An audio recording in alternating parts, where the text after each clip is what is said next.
Hello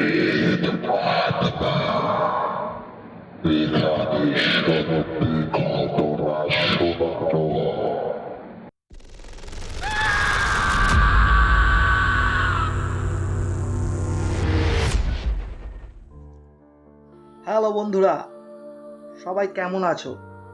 প্রেত আত্মা সবাইকে জানাচ্ছে সুস্বাগতম। আমি আছি বাবান তোমাদের সাথে। আজকেও চলে এলাম নতুন একটি ছোট্ট সত্যি ভৌতিক ঘটনা নিয়ে। এই ঘটনাটা আমি কালেকশন করেছি আমারই একটা বন্ধুর কাছ থেকে। এই ঘটনাটা ঘটেছে আজ থেকে প্রায় 2 বছর আগে, পার্ক সার্কাসের ঘটনা। তো হালকা হালকা বৃষ্টি হচ্ছে বন্ধুরা। তো সবাই কেমন আছো কমেন্ট করতে ভুলবে না। যারা যারা নতুন আছো তারা কিন্তু অবশ্যই সাবস্ক্রাইব করে পাশে থাকবে। আজকের ঘটনাটা একদম অন্য রকমের, অদ্ভুত টাইপের, যেটা শুনলে হয়তো একটু হাসি লাগতে পারে, একটু ভয়ও লাগবে। তো অবশ্যই মন দিয়ে ঘটনাটা শুনবে সবাই। কে কোথা থেকে শুনছো সেটা কিন্তু কমেন্ট করতে ভুলবে না। তাহলে চুপটি করে বসে পড়ো, কানে হেডফোনটা লাগিয়ে নাও। আমি সরাসরি চলে যাচ্ছি ঘটনায়।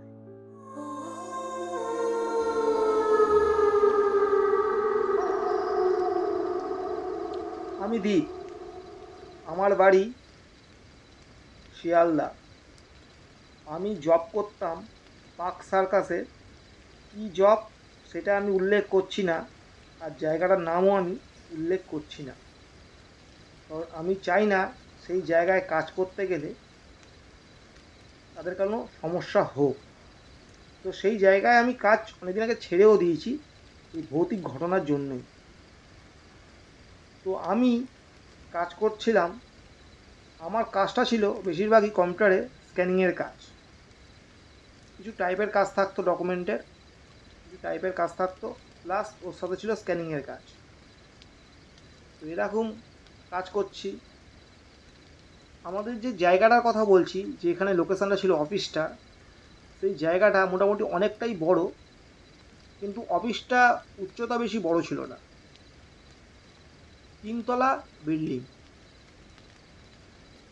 পুরো থার্ড ফ্লোর আর সেকেন্ড ফ্লোরে আমরা কাজ করতাম। নিচের তলায় এসবের কোনো কাজ হতো না। তো আমার ছিল নাইট ডিউটি। তো নাইট ডিউটিতে কাজ করছিলাম আমার সাথে আরও 3টে কলিগ বন্ধু আমার। চারিদিকে ক্যামেরা লাগানোই রয়েছে রুমের মধ্যে, কিন্তু আমাদের বাথরুমটা ছিল আমাদের এই রুম থেকে একটু দূরে বলতে ওই 20-22 পা হেঁটে গেলে যেমন হয় আর কি। তো জায়গাটা জানতাম ভুতুড়ে, রাতে করে নাকি ভুতুড়ে সাউন্ড শোনা যায়, এটা সেটা অনেক কিছুই হতো। কিন্তু যাই হোক, এখনকার দিনে কি সেগুলো সম্ভব?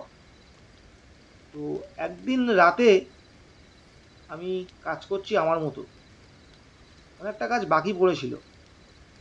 তো আমার কাজ যেহেতু আমাকেই করতে হবে, তো সেই সময় পেয়ে গেল আমার খুব জোরে টয়লেট। তো আমার সাথে যে বন্ধু ছিল, ওইদিনকে 2জনই ছিল, তো একজন আসেনি। আমি বললাম, ভাই একটু দেখ, আমি এক্ষুনি আসছি। বলে আমি টয়লেট করতে যাচ্ছি,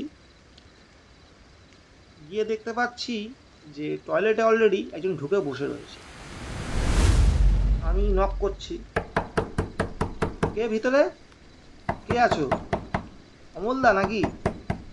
মানে আমি সিকিউরিটির কাছে কথা বলছি, কোনো সাউন্ড দিচ্ছে না, কিন্তু দরজাটা কিন্তু ভিতর থেকে লক করা, বাইরে থেকে নয়। এবার আমি নক করছি, কিছুতেই আসছে না, কেউ তো বেরোচ্ছে না। তো আমি সঙ্গে সঙ্গে আমি আমার রুমে গেছি, অফিস রুমে গেছি, গিয়ে বলছি, এই দেখ তো বাথরুমে কে ঢুকে বসে রয়েছে। এবার আমি যেই গেলাম এই বন্ধুটাকে সঙ্গে করে নিয়ে, গিয়ে দেখতে পাচ্ছি বাথরুম পুরো পরিষ্কার, দরজাটা পুরো খোলা, ভিতরে এক ফোঁটা জলও নেই। মানে বাথরুমটা অনেকক্ষণ ইউজ হয়নি আর কি। কিন্তু বন্ধুরা, সত্যি কথা বলতে বাথরুমটা পুরো বন্ধ ছিল, আমি নিজের চোখে দেখেছি। যাই হোক, এটা তো কোনো ভুলবশত ব্যাপার হতে পারে। তো বলে কাজকর্ম করছি, করতে করতে চোখটা একটু লেগে যাচ্ছিল ওই দিন। হঠাৎ যেন আমি একটা অন্য জগতে চলে গেলাম। আমি ফিল করছি যে আমি একটা কোনো জায়গায় গেছি, চারিদিকে ঘুটঘুটে অন্ধকার, আর আমার আশেপাশে কারা যেন ঘোরাঘুরি করছে। হঠাৎ গাটা একটু কেঁপে উঠল। তখন দেখছি আমি তো অফিস রুমের মধ্যেই রয়েছি, কাজ করতে হবে। তো কাজকর্ম করছি, করতে করতে হঠাৎ একটা বিচ্ছিরি কান্নার সাউন্ড এলো। একটা মহিলা যেন কাঁদছে। আমি আমার বন্ধুকে আগে বললাম, এই একটা সাউন্ড আসছে, শুনতে পাচ্ছিস? বলছে কোথায়, কিসের সাউন্ড? বলছে সাউন্ডটা না বাথরুম থেকে আসছে, শুনতে পাচ্ছিস না?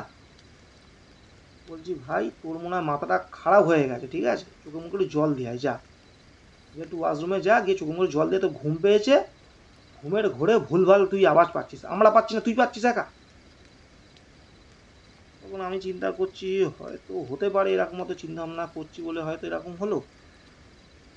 বলে সেই মুহূর্তে আমি বাথরুমে গেলাম। না, বাথরুমে ঢুকিনি, বাইরে বেসিন ছিল। অটোমেটিক আমি দেখলাম কোনো হাওয়া বাতাস কিচ্ছু নেই, বাথরুমের দরজাটা অটোমেটিক খুলে গেল।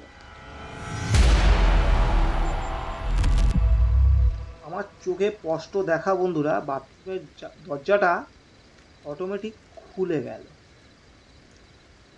যেই খুলে গেল, আমি তখন ভাবলাম তো হাওয়া অটোমেটিক খুলে গেল। তো এটা হাওয়া তো ঢোকার জায়গা নেই এখানে কোনো। এবার বাথরুমের দরজাটা ফের বাইরে থেকে ছিটকে দিতেই যাবো, সেই সময় স্পষ্ট দেখলাম যে কে একজন দাঁড়িয়ে রয়েছে বাথরুমের পটের ঠিক পিছনে। সেই দেখে ওখান থেকে আমি এতটাই ভয় পেয়ে যাই, ছুটতে ছুটতে পড়ি কি মরি করে আমি রুমে আসি। গিয়ে আমি বলি এগুলো দেখেছি। কেউ তো বিশ্বাস তো করেনি।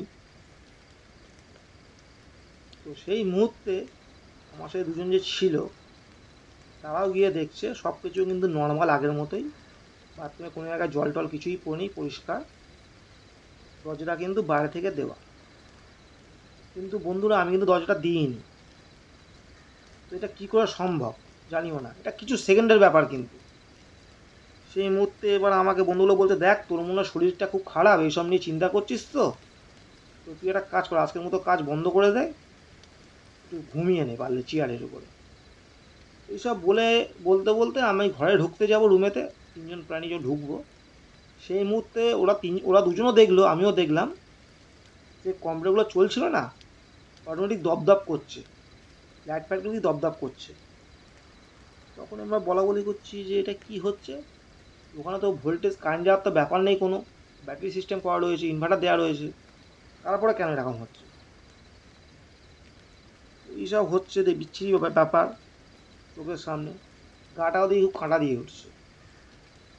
অফিস রুমের ভিতরে ঢুকেছি, চেয়ারে বসেছি, আমি রুম করে জল দিয়ে বসেছি। সেই সময় আমরা তিনজনে পুরো কষ্ট ফিল করলাম, আমি একা হলে হয়তো বুঝতে পারতাম না, কষ্ট ফিল করলাম যে পিছন দিক থেকে কি হেঁটে চলে গেল।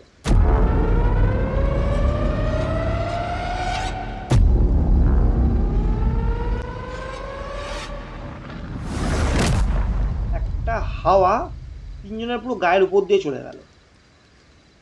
সবাই তিনজনেই আমরা পিছনে ঘুরে দিলাম, কিন্তু কেউ কোথাও নেই। সঙ্গে সঙ্গে আমরা কাজ ফাজ বন্ধ করলাম, রুমটা বন্ধ করলাম, দিয়ে সঙ্গে সঙ্গে নিচে নেমে সিকিউরিটিকে বলছি যে অমলদা, ঘরে কি কেউ এসেছিলো, আর কি কেউ এসেছিলো? বলছে না দাদা, কেউই আসেনি, আমি এখান থেকে এক ফোঁটাও নড়িনি। না কী হয়েছে? বললাম এই ব্যাপার, আমি বাথরুমে গিয়ে এই সবগুলো দেখলাম। বলছে এটা তেমন কোনো কিছু নয়, তোমরা তো নতুন কাজে ঢুকেছো, এই অফিস রুমটার সমস্যা রয়েছে, অনেকেই নাকি অনেক কিছু দেখেছে, তবে কারোর কোনো ক্ষতি হয়নি, তো তোমরা ভয় পেও না, কিছুই হবে না। তো আমিও দেখেছি নিজের চোখে, সিকিউরিটিটা বলছে আর কি অমলদা। তো আমার কোনো রকম সমস্যা হয়নি, কারণ আমার একটা অভ্যস্ত হয়ে গেছে। তো এইটার পরে ওই দিনকে আমরা কোনো কাজ করতে পারিনি। তো তারপরে আমরা যে যার মতো বাড়ি চলে আসি। সকাল হতে না হতে আমরা বাড়ি চলে আসি। আর পুরো ঘটনা স্যারকে বললাম। স্যার মানে বস, সে তো কিছুতেই কিছু বিশ্বাস তো করলোই না, উল্টো দু চারটে কথা শুনিয়ে বলল, সেরকম যদি হয় তোমরা কাজ ছেড়ে দাও। তো এই ঘটনার পরে পাক্কা আমি এক মাস মতো কাজ করেছিলাম, তারপরে কোনো রকম সমস্যার হয়নি, তারপরে আমি কাজটা ছেড়ে দিই। তো কোনো রকম শরীর খারাপ কোনো কিছুই হয়নি। তবে বন্ধুরা, এটা কিন্তু আমার নিজের চোখে দেখা পুরো সত্য ঘটনা অবলম্বনে।